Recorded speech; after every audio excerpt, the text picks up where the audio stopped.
Alex Morono versus Carlos Leal. If you're wondering why I'm doing this alone, I gave everybody a time, but I am here. Anyways, so Moreno's on a 2-fight losing streak. His last win was Court McGee. Morono lost to Nico Price, which, damn, and Daniel Rodriguez, which, you know, he's a decent fighter. He's still got some pep to his step. He's a little bit older at this point, but granted, Morono is. It was a split decision. Morono did a decent job keeping up with the boxing, keeping up with the hands. I think he has very underrated boxing. But against somebody like Carlos Leal, who is younger, is Brazilian. No, I'm looking at this fight as a must-win for Alex Moreno, because then you're in that point where you're on a 3-fight losing streak, and your next fight is probably your last. So, Leal at the same time is 0-1 in the UFC. He's not like this elite level fighter. He did take for the Faka Ferreta, whatever his name is, the guy with the beard. I think Kazakhstanian or some shit. I don't know why Carlos Leal is a -900 favorite. That is kind of insane. This is also a weird card. I want to start off by saying this is the Hunter Campbell card. You can tell by the picks, you can tell by the odds what the fuck is going on here. Because this is just, what are we doing? I'll get to everything else, but it feels like we're feeding people. And it feels like some of these fights were put together to, I don't know, man. There's a lot of risk involved here. And Hunter Campbell seems to be a very risky man. But I think I'm going to have to follow the pick or the odds on this one. I'm going to have to go Carlos Leal. But you want that underdog money. +600 is not bad. And I don't think Moreno's going to go out there and get outclassed unless he just gets knocked out immediately.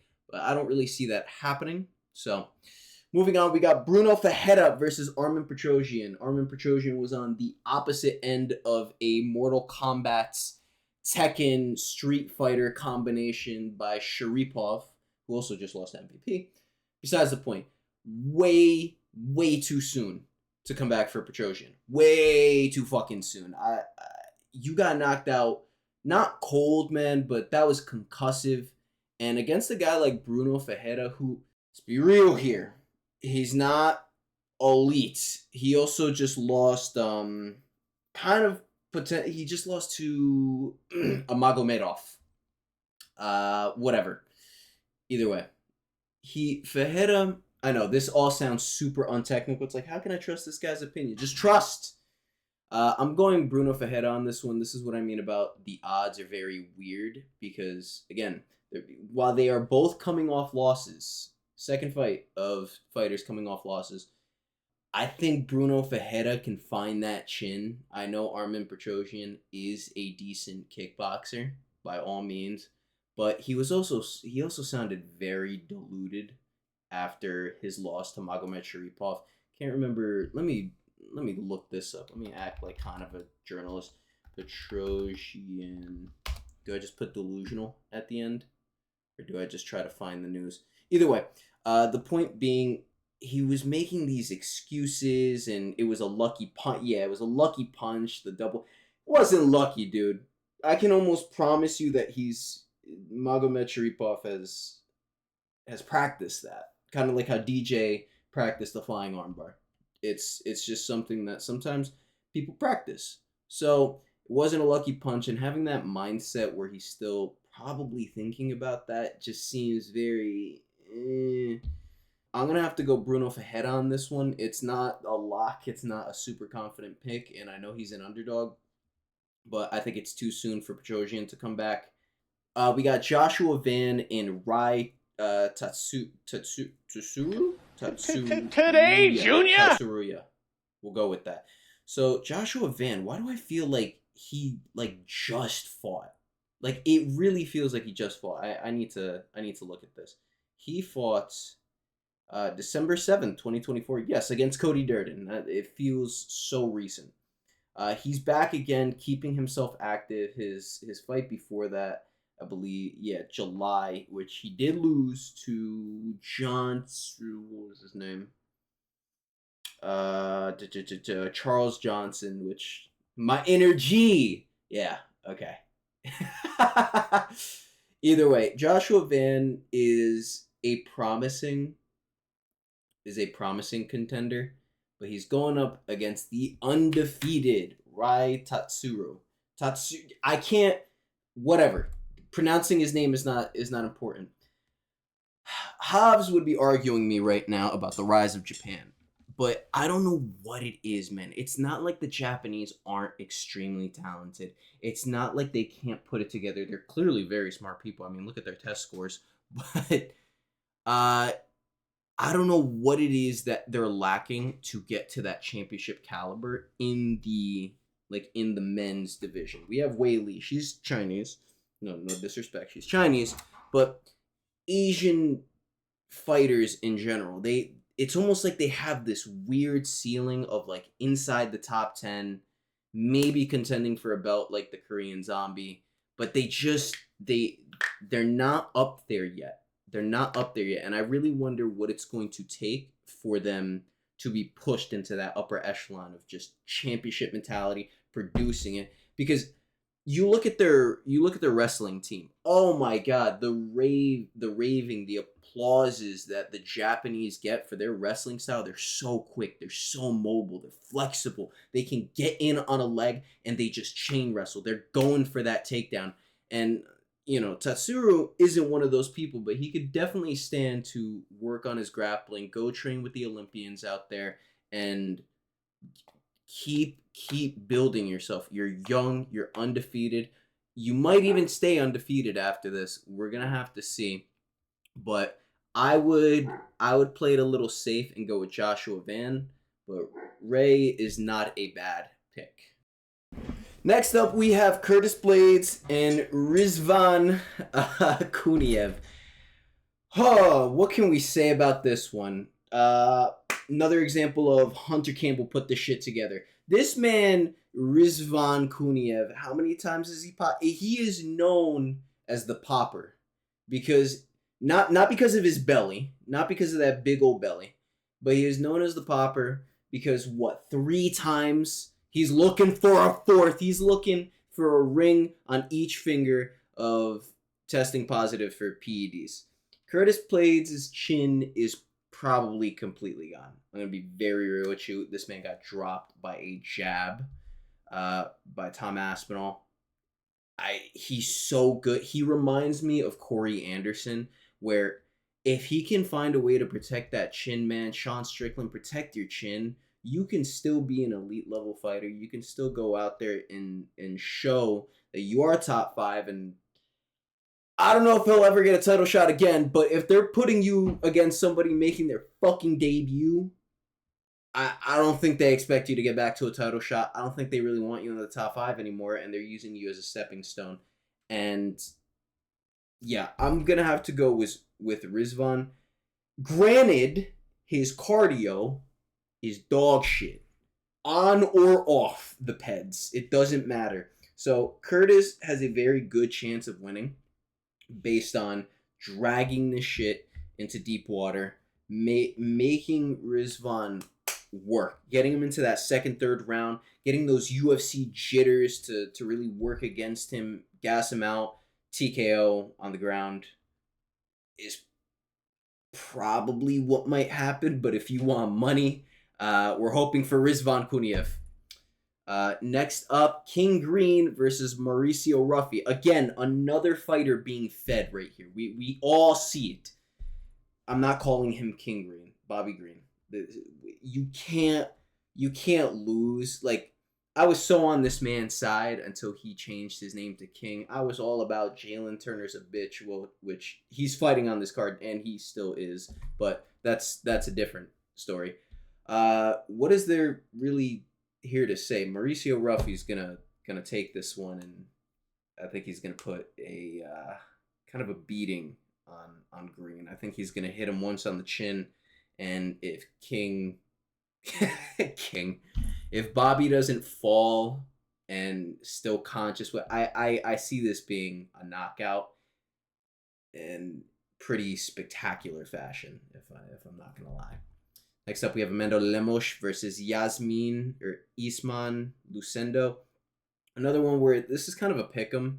You know what I mean? This is top 10, and Amanda Lemos, she can put on some volume.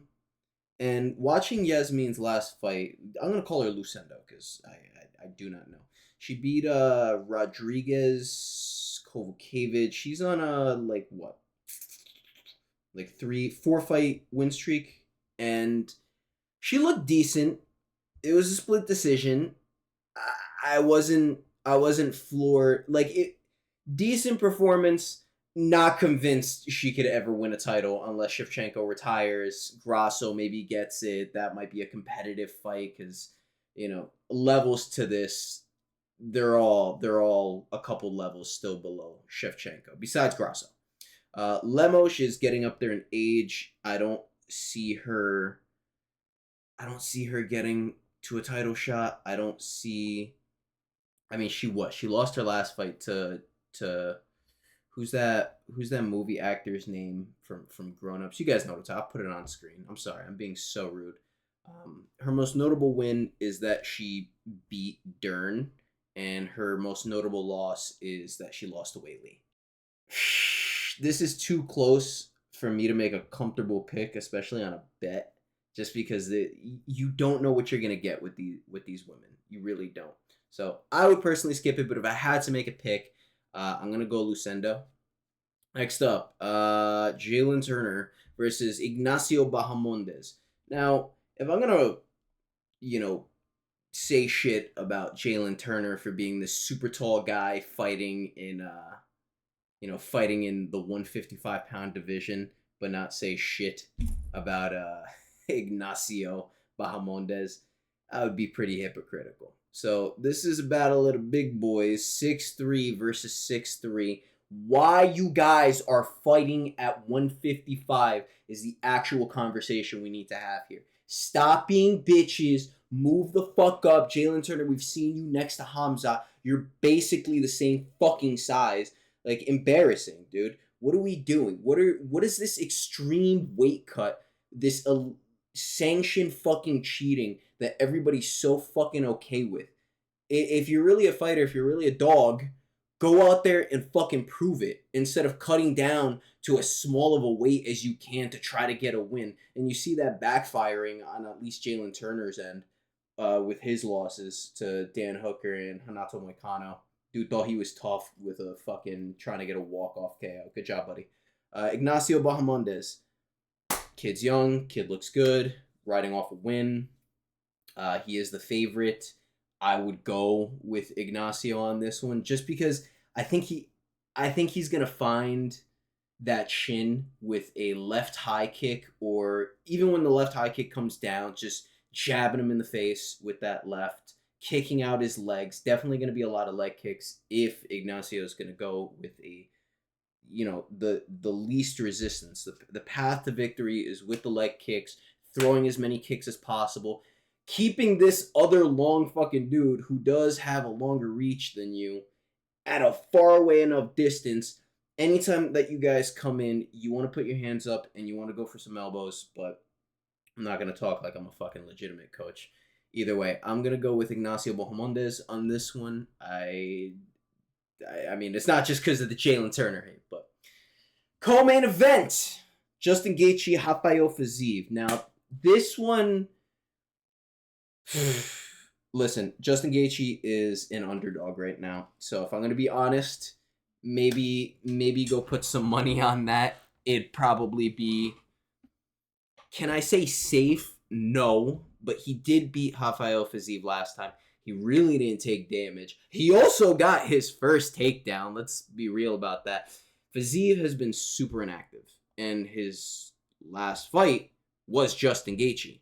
And this is smelling like a Hunter Campbell fucking pick right here. Hunter Campbell matchup. Why are we about to throw Rafael Fiziev's career away? Potentially, dude.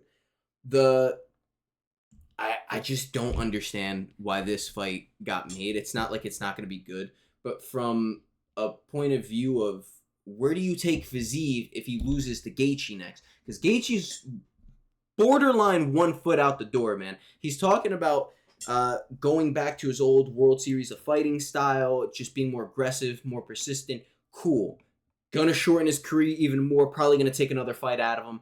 This dude maybe with how fucking crazy he is, he maybe has 1-2 more fights. I can't imagine anything past that unless he wants to follow in Tony Ferguson's footsteps and eventually fight like, I don't know, who's a new influence, Jack Doherty or some shit. I don't know who the kid is. I've just heard the name, but yeah, Dylan Dennis versus Tony Ferguson. My heart is broken. But fuck you, Jairo. I'm gonna have to go with Fiziev on this one. I think even on short notice, he's probably really improved his striking. And again, this is all assumptions. He's probably improved a lot of his skill set. Justin just got knocked out bad. They released the footage. I'll try to find it and post it on screen of Justin just rolling over, looking like he fucking died. I mean, he looked like what he did to James Vick. Let me tell you that. It was pretty brutal. Gaethje, if he's coming out with that intensity, with that style, again, this might be a bad night at the office for Fiziev until he can find that shot. Because I know Fiziev is tough.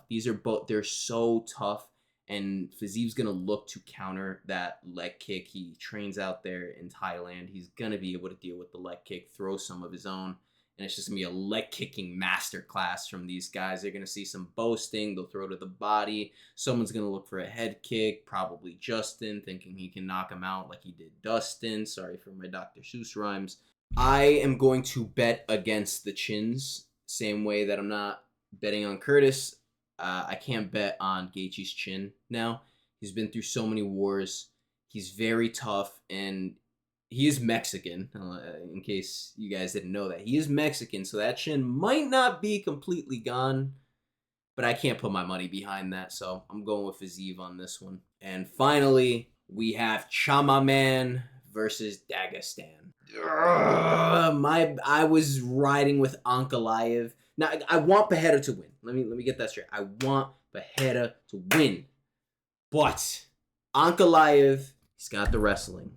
It's not great wrestling, truthfully. It's actually not the greatest wrestling that you've seen. But let's act like the Jan Blachowicz fight didn't happen, and now let's compare his wrestling. Because he took Jan down on basically one leg. And Jan is a better wrestler than Pereira, as we saw in their fight. And styles make matchups, and everything could be different with this 100%. There's talks about, I'm not fasting for Ramadan. I'm going to use Ramadan as an excuse. Pereira's traveling too much. He's doing sexy scenes with Nina Drama and yada fucking yada. Either way, it's tough. I've had to sit on this one for a while if we look at what's basically being displayed here. Alex Pereira is always going to have that one-hitter quitter. If he touches you, he's going to rock you, or he's just going to put you to sleep. It's not going to be a good day at the office. With Magomed, I think he has enough power to 100% knock Pereira out. Even at light heavyweight. He just got dropped in his last fight, even just for a second. And there was at one point, if I can find it within the fight, if I go looking for it, there was one point where Khalil rocked him, and he's like, "Ooh, this guy gained his composure back." Like, ugh. It might have been when he initially dropped him. It might have not been a different time. Point being, Magomed could definitely take a page out of Jan's book, or even, God, who was Pereira's first fight? Michelanius? I don't know. I'm being racist, right? It was Andreas Michaelitis. So in that fight, you definitely saw some, what's it called? You saw him fake takedowns, press him up against the cage, which is essentially what Magomed is going to do to a certain extent. even though he says he's gonna stand and bang with him, whatever, dude. It's not like we can watch every other fight of what happens when that happens, unless you're Israel Adesanya and you got the, you have to plan, you have to line this dude up. You have to be so fucking sophisticated, and I don't know if Magomed is gonna keep that technicality throughout the entire fight. I think even if it goes 5 rounds and Magomed wrestle fucks him, I think Alex Pereira's gonna have the cardio to last. He's definitely training hard, definitely training very hard with Nina Drama, the head coach right there. But Magomed's path to victory is to, I would say, avoid those leg kicks, but also counter with them. Yes, when I know that sounds fucking crazy because you're still keeping yourself in range to then get leg kicked again. But if you can avoid leg kick, keep at distance, fake low, get up high with an over right hand, even if it misses, if you have Pereira close enough to the cage, which is going to be tough, you're really going to have to put a lot of pressure on Pereira if you're going to back him up to the fence because he doesn't get pushed back easily. You know what I mean? He is a pressure guy. And if you are pressuring Pereira, I think that, again, is where Ankalaev can definitely find that shot that can rock Pereira and then take him to the ground, find the submission, end the night. And that just comes with the fact that Pereira, his head movement is good. It's not non-existent. But you can see from previous fights when you're standing in front of him and you're throwing anything straight at him, he freezes. He sees punches better when they're coming at angles, when they're coming looping and different things like that. But any kind of attack straightforward, which Ankalaev should definitely utilize those teep kicks, definitely utilize anything going to the body, utilize those leg kicks. I'm basically saying set Pereira up for that head kick. It's there. It really is there. He keeps his hands low, and while he is smart and he has the head movement, if you can get that timing, I think a head kick, I think pressing him up against the fence, using your jab, using straightforward attacks, getting those teeps, really wearing down on Pereira's body, even though, I mean, the man's got cardio for 10 fucking rounds. Back him up. Do whatever you can to back him up to the fence, and I think Magomed can find it. For Pereira, I think it's just fighting like Pereira does, along with some great takedown defense. He doesn't spread his legs enough. No diddy.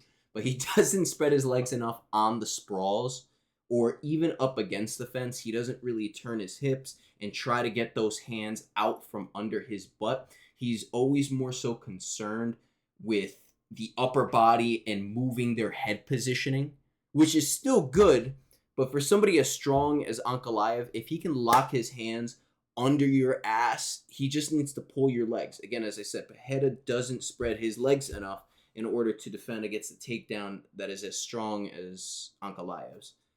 Now, I probably glazed Ankalaev a lot, but the whole point being I wanted to, show where each fighter can go, what their path of victory is. But I am going to go with Chama Man on this one because I want to see some good fucking fights. No one wants to see an Ankalaev title reign. No one wants to see a 205 light heavyweight bout every fucking, 8 months, maybe. Like, Pereira is an exception. I don't know if fighting 4 championship level fights in a year is good for your health. Definitely not. But it's better than the alternative of, bro, we have fucking Bilal at 170. I can't even shit on Dreykus because, I mean, that man is entertaining. Grant. I'm not even going to talk about his fight. Either way, I'm going to go ahead on this one. I'm going to post the bets that I made now or today. And anything else, any other picks that I make, I will be posting it on our Discord. You can find our Discord in the description below. Sorry that not everybody showed up. We were supposed to have special fucking guest stars, but I guess I gotta pay these motherfuckers if they want to get on special guest spot. So either way, goodbye everybody.